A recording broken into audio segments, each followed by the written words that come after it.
ఒకటే చెప్తున్నా, ఇది పురాణాల నేపథ్యంలో సాగే యాక్షన్ అడ్వెంచర్ ఫిల్మ్ మిరాయ్ వేరే లెవెల్లో ఉంది.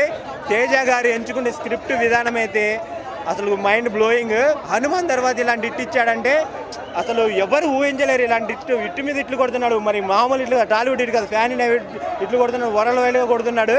ఆయన చిరంజీవి గారి చేతుల మీద పెరిగాడు, చిరంజీవి గారి బాటలో నడుస్తున్నాడు. ఈ క్రెడిట్ మెగా ఫ్యాన్స్ కూడా దక్కుతుందని నేను అనుకుంటున్నాను. తేజ సజ్జ విజయం. కాకినాడ వెళ్తే గుర్తొస్తుంది కాజా, సూపర్ మ్యాన్ హీరో అంటేనే మన తేజ అన్నట్లు వేరే లెవెల్లో తీసేశాడు. మన బ్లాక్ స్క్వాడ్ విషయానికి వస్తే మన మంచు మనోజ్ ఆయన కొడుకు వచ్చాడని చెప్పండి, మోహన్ బాబు గారి కొడుకు వచ్చాడని చెప్పండి. మంచు ఫ్యాన్స్ మీ మీద ఈగ వాలిన box office తగలబెట్టేలా Manchu Manoj acting చేసేసాడు. వేరే లెవెల్లో ఉంది.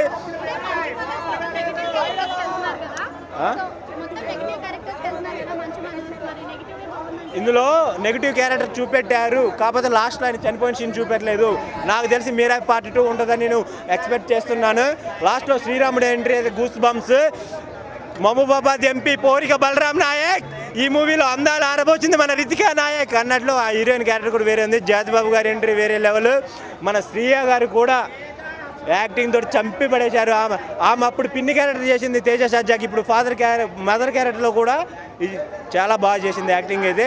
మీరాయ్ అందరూ చూడాలి, ముంబైలో ఉంటుంది ఐశ్వర్య రాయ్, తప్పకుండా మీరంతా చూడాలి మీరాయ్. అక్క సినిమా